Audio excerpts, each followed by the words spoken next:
Hello दोस्तों, एक बार फिर से स्वागत है आपका मेरे चैनल हनी वॉइस 102 में। आज की कहानी जो एक्सप्लेन करने जा रहे हैं उसका नाम है एंजल। हमें मूवी की शुरुआत में एक सेम नाम के लड़की को दिखाया जाता है जो कि अपनी कलीग्स का इंतजार कर रहा होता है। आज उसकी एक कलीग जिसका नाम सुश्री होता है वह काफ़ी लेट कर रही थी। तभी उसके पास हॉस्पिटल से फ़ोन आता है और तभी जब वह वहाँ पे पहुँचता है तो उसे पता चलता है कि सुश्री की किसी एक्सीडेंट में मौत हो चुकी है। और यह जान के उसे बहुत ही ज़्यादा दुख होता है क्योंकि वह उसकी सबसे करीबी दोस्त थी। डॉक्टर सैम को बताती है कि हमें इनसे सिर्फ आपका ही नंबर मिला था, इसलिए हमने आपको बुलाया है। अगर आप इनके घर वालों में से किसी को जानते हैं तो आप उनको बुला लीजिए ताकि अंतिम संस्कार कर सके। लेकिन सैम किसी को भी नहीं जानता था और वह फिर सुशी के घर जाता है और डोर नॉक करता है लेकिन कोई नहीं खोलता है। तब उसे पता चलता है कि डोर खुला है। तब वह घर के अंदर जाके देखता है तो चीज़ें इधर की उधर पड़ी होती है और वह आवाज़ देता है लेकिन कोई नहीं बोलता है। तभी उसे एक लड़की दिखाई देती है जिसकी उम्र महज 7 साल थी और वह सुशी की बेटी होती है जो कि फंगस लगी हुई ब्रेड खा रही होती है। तभी वह उसे खाने से रोकता है लेकिन वह सैम की कोई भी बात नहीं सुनती है।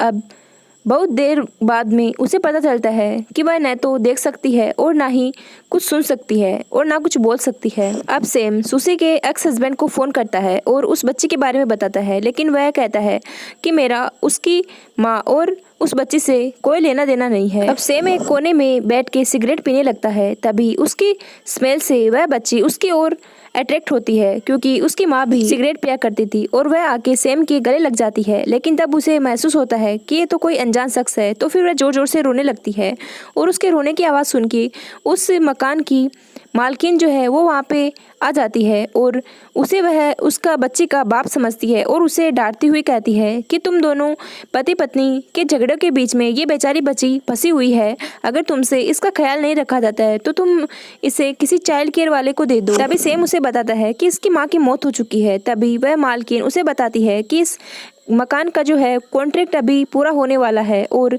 इस कॉन्ट्रैक्ट के पूरे होते ही उसे $70,000 मिलने वाले हैं। अब सैम ये सुनकर सोचता है कि क्यों ना मैं सबको यही बता दूं कि मैं ही इस बच्चे का पिता हूं। और जब वह घर पहुंचता है तो ये सब अपने दोस्त को बताता है और उसे पता चलता है कि उसके मकान मालिक ने उसे किराया न देने के कारण घर से निकाल दिया है। और फिर से वह उस बच्ची के घर में ही आ जाता है और जब बच्ची चप्पल रखने वाली जगह पे आके देखती है तो उन जूतों को देख के वह जान जाती है कि यहाँ पे कोई अनजान शख्स आया है और वह फिर जाके एक कोने में जाके बैठ जाती है। सैम उसके लिए नूडल्स बनाता है और उसे देता है लेकिन वह बच्ची जो है वह नूडल्स की स्मेल लेके उसे रख देती है और फिर से वही फंगस वाली ब्रेड खाने लगती है। अब सैम जो है उसे बहुत ज़्यादा मना करता है लेकिन वह उसकी बात नहीं सुनती है।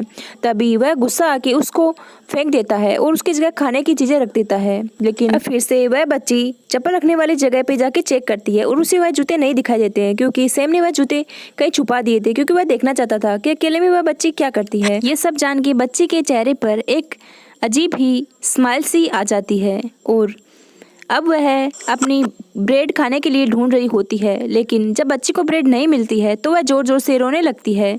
तभी सैम को मजबूरी में आके मार्केट से फिर से ब्रेड लाके देनी पड़ती है। लेकिन तब तक बच्ची का मन बदल चुका था और वह नूडल्स खाने के लिए कर रहा था और वह नूडल्स खाने लगती है। उसे नूडल्स का टेस्ट बहुत अच्छा लगा था और वह अपने हाथों से ही नूडल्स खाने लगती है। अब वह बच्ची साबुन के झागों से खेलने लगती है क्योंकि पिछले 7 सालों से उसने यही तो किया था। और आज वह बहुत खुश थी क्योंकि आज उसने कुछ अलग खाया था क्योंकि आज तक उसने सूरज भी नहीं देखा था और ना बाहर की दुनिया देखी थी। लेकिन इसके बारे में सैम को तो क्या ही पता था। अब सैम जब सुबह उठता है तो वह देखता है कि बाहर कुछ लोग आए हुए हैं जिनमें कुछ सफाई कर्मी भी है और वे स्लेट देखने के लिए आए हैं। तब सैम उस बच्ची को नहलाने की कोशिश करता है क्योंकि पिछले 6 दिनों से उसने यही कपड़े पहने थे। लेकिन वह बिल्कुल भी नहीं मानती है और वह उस पर चिल्लाने लगती है। तो वह घर से निकल के बाहर सड़क पे आ जाता है लेकिन तभी उसे याद आता है कि उसका फ़ोन और लैपटॉप तो वहीं पे छूट गया है। और जब फिर से वहाँ पे जाता है तब तक वे लोग वहाँ पहुँच चुके थे और उन्होंने उस बच्ची को भी देख लिया था। तभी उनकी ओनर सैम को कहती है कि तुम कैसे बाप हो, अपनी बच्ची का ख्याल भी नहीं रख सकते। और वह उसे नहलाने के लिए कहती है लेकिन उसका कहना कहाँ मानने वाली थी। तो उसे एक तरकीब आती है और वह सुशी की एक स्वेटर को उसके पास ले जाता है और उसके स्मेल से वह बाथरूम तक चली जाती है लेकिन वह उसका कहना कब मानने वाली थी। तभी वह ओनर आती है और उसे कहती है कि तुम अपने बच्चे को नहला भी नहीं सकते और वह उसे कुछ टॉयज देके उसको नहलाने की कोशिश करती है और नहला भी देती है। तभी सेम समझता है कि वह बोल भी नहीं सकती है और सुन भी नहीं सकती है। अब रात को जब तेज बारिश हो रही होती है और तेज बिजलियां कड़क रही होती है, तब उस बच्ची को डर लगता है और वह आके सेम के लिपट जाती है। और सेम जब उसको टच करता है तो उसे पता चलता है कि उसे तो तेज बुखार है, और फिर वह फौरन उस बच्ची को अपनी पीठ में लेके डॉक्टर के पास लेके जाता है। और जाते हुए उसे बार बार यही ख्याल आता है कि ऐसा कब तक चलेगा, क्योंकि अब उसके पास सारे पैसे भी ख़त्म हो चुके थे और जो सिक्योरिटी के पैसे मिलने वाले थे वो भी अभी नहीं मिलने वाले थे। तो उसे एक स्कीम के बारे में पता चलता है कि अगर अपाहिज बच्चों को स्कूल में एडमिशन करवाया जाता है तब उसे कुछ पैसे मिलते हैं। तो वह अपनी बेटी को लेके स्कूल में पहुंच जाता है। वहां जाने पर उसे एक और प्रॉब्लम हो जाती है कि पैसे उन्हीं बच्चों को मिलते हैं जो कि बोल नहीं सकता या फिर सुन नहीं सकता, लेकिन वह तो दोनों ही नहीं कर सकती है। और उसके ऊपर एक नई प्रॉब्लम और आ जाती है कि उसके घर में कुछ लोन वाले आ गए थे, जो कि लोन ना चुकाने पर उसकी सारी जो कीमती चीज़ें थी वह ले गए थे। अब उसे सिक्योरिटी वाले पैसे भी नहीं मिलने वाले, और साथ ही साथ उसके साथ काम करने वाली लड़कियां भी उसे छोड़ के जा रही थी, क्योंकि उसने कई दिनों से कोई भी इवेंट ऑर्गेनाइज नहीं किया था। अब जब वह थक हार के घर आता है तो वह बच्ची उसका दरवाजे पे इंतजार कर रही होती है।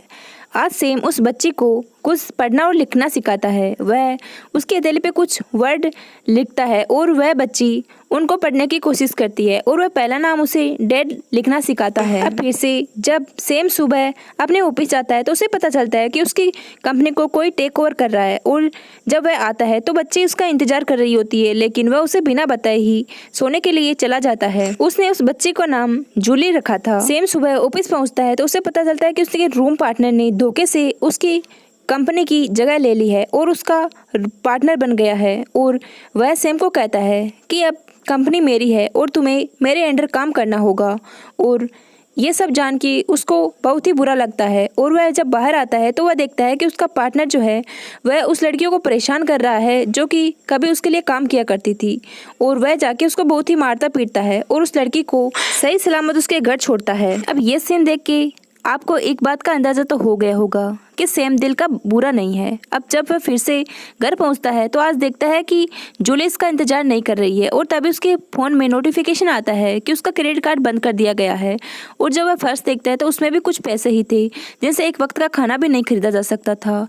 तो वह सुशी के फ़ोन को देखता है जिसमें जूली की और उसकी कुछ फ़ोटो थी, और तभी उसको एक चैट मिलती है जिसमें कि सुशी ने किसी गांव की आंटी को पैसे उधार दिए थे। और फिर वह उसी पैसों को लेने के लिए उस गांव के लिए निकल जाता है, लेकिन उसके लिए यह भी मुश्किल होने वाला था क्योंकि इतने बड़े गांव में उस आंटी को ढूंढना कोई आसान काम नहीं था। लेकिन अब वह कर भी क्या सकता था, क्योंकि उसके पास कोई और भी उपाय नहीं था। अब पैसे चोरी करने से अच्छा तो यही काम था। अब सेम उस आंटी की फ़ोटो प्रिंट करवा लेता है और सबको बांटना शुरू कर देता है, लेकिन इससे कोई भी फायदा नहीं होता है।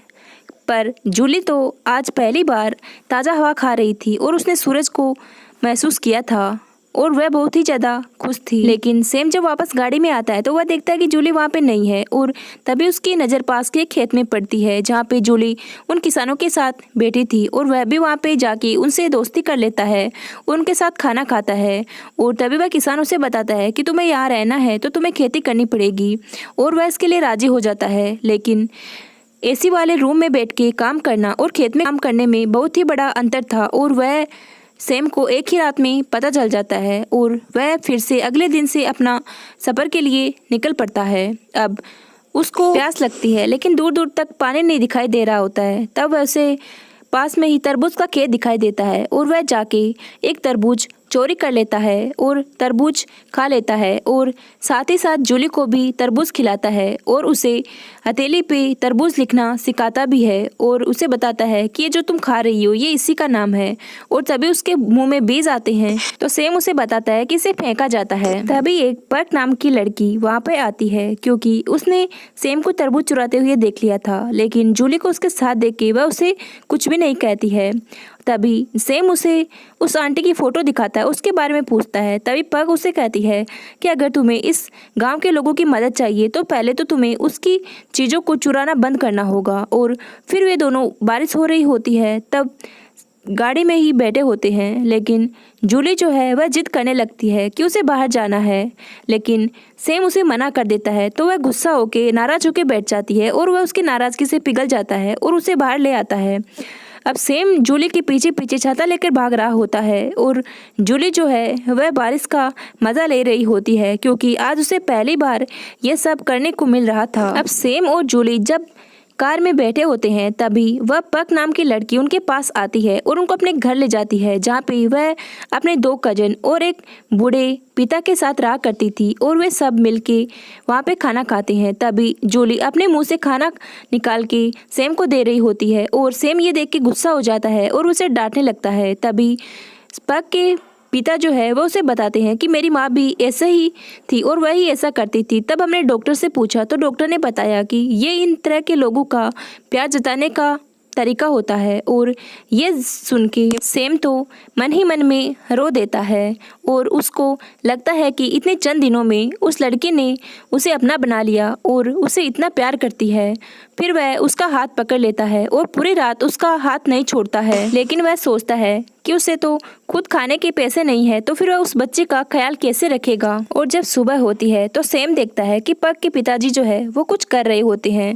तब वह उनसे पूछता है कि आप क्या कर रहे हो, लेकिन वह उसको कोई भी जवाब दिए बिना वहाँ से चले जाते हैं और सैम को यह बात बड़ी ही अजीब लगती है। अब वहाँ पे पक आती है तो सैम उसे बताता है कि मैं कुछ दिन तक यहीं पे रहने वाला हूँ, कि जब तक सब ठीक नहीं हो जाता। और पक ये बात सुन के खुश होती है, क्योंकि उसे लगता है कि वह जूली के साथ कुछ अच्छा कर रहा है।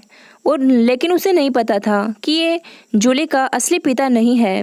और जूली को भी बहुत अच्छा लग रहा था, क्योंकि अब उसे कुछ नया सीखने को मिल रहा था। और वे तीनों एक साथ समय बिताने लगे थे, कभी खेत में तो कभी बाहर जाके खाना खाते थे। तभी पर्क के पास उसके पिता का फ़ोन आता है और तभी सैम को पता चलता है कि उसको के पिता को बहुत ही बड़ी बीमारी, भूलने की बीमारी थी। तभी तो उस दिन उन्होंने उसका कोई जवाब नहीं दिया था, क्योंकि वे तो उसको पहचानते भी नहीं थे। और अगले दिन हम देखते हैं कि सैम का जो पार्टनर है वो वहाँ पे आ चुका था और वह उसको बहुत मारता है और उससे बताता है कि ये जो तुम गाड़ी लेके आए हो ये भी कंपनी की है और अब तुम कंपनी के मालिक नहीं रहे, अब तुमको जल्द ही काम करने के लिए वहाँ आना होगा। अब सैम सोचता है कि अब सब कुछ बदल गया है, अब बिल्कुल भी वैसा नहीं है जैसा उसने सोचा था। और जब वह घर आता है तो पक उसे उसकी चोट के बारे में पूछती है, लेकिन वह उसे कुछ नहीं बताता है। और जब वह सो जाता है तो रात को पता नहीं कैसे जूली उसके चोट के निशानों को छूती है और उसे कुछ गीला महसूस होता है। तब सैम उसे बताता है कि जब इंसान दुखी होता है तो उसके आंसू आते हैं और वह उसे हथेली पे आंसू लिख के बताता है। तो जूली समझ जाती है कि सैम अभी दुखी है। अब जूली की अलग ही दुनिया बन चुकी थी, वह अलग ही तरीके से सब कुछ समझ रही थी। अब जब सुबह होती है तो सैम जूली को लेके निकल जाता है और एक नोट वहाँ पे पक के लिए छोड़ जाता है, जिसमें वह घर का नक्शा बनाता है और उसे बताता है कि तुम्हारे पिताजी ने जार में पैसे रख के भूल गए। लेकिन उसे ये देखकर बहुत बुरा लगता है, क्योंकि वह सैम को पसंद करने लगी थी। अब हमें दिखाया जाता है कि सैम जो है वो जूली के पिता को फ़ोन करता है और उसको सब कुछ बताता है। लेकिन जूली के पिता सैम को जूली के बदले कुछ पैसे देते हैं और कहते हैं कि मेरा इस बच्चे से कोई वास्ता नहीं है, प्लीज़ इसे तुम ही रखो। और ये सुन के वह गुस्सा होके अपने साथ जूली को ले आता है और वह ये सोच रहा होता है कि वह जूली का ख्याल कैसे रखेगा, क्योंकि उसके पास तो कुछ पैसे भी नहीं है। तो फिर वह एक निर्णय पे पहुंचता है कि वह जूली को अनाथ आश्रम में छोड़ देगा, क्योंकि इससे उसको कुछ दिनों में एक परिवार तो मिलेगा जो उसका ख्याल रखेगा। और वह उसे अनाथ आश्रम में ले आता है और उसको ब्रेड खिलाता है, क्योंकि वह उसे पसंद थी। अब सैम उसको वहीं पे छोड़ के जाने लगता है, लेकिन जूली बोल नहीं सकती थी, सुन नहीं सकती थी, लेकिन उसके दिल में भी इमोशन थे और वह महसूस कर सकती थी। इसलिए वह महसूस करती है कि सैम उसके आसपास नहीं है और वह अपने छोटे छोटे हाथों से पूरे अनाथ आश्रम की दीवारों को छूने लगती है जहाँ तक उसके हाथ जा सकते थे। और जब उसे लगता है कि सैम यहाँ पे नहीं है तो वह जोर जोर से रोने लगती है और शीशे को पीटने लगती है। और उसकी ये हालत सैम से देखी नहीं जाती है और वह उसके सामने आके खड़ा हो जाता है और उससे दूर भी नहीं जा पाता है। अब जूली सैम को पाके खुश हो गई थी और वह उसके हाथों में टीयर्स लिखती है कि वह बहुत ज़्यादा दुखी है। और वह जो उसके हाथ में लिखती है वह था डेड। और ये सब देख के सैम भी बहुत ज़्यादा इमोशनल हो जाता है और वह उसे गले लगा लेता है और वह उसे वादा करता है कि वह कभी भी उसे छोड़ के नहीं जाएगा। दोस्त को आज इसकी मूवी आपको कैसी लगी कमेंट करके ज़रूर बताना, और अगर आप मेरे चैनल पर नए हैं तो प्लीज़ चैनल को सब्सक्राइब भी ज़रूर करना।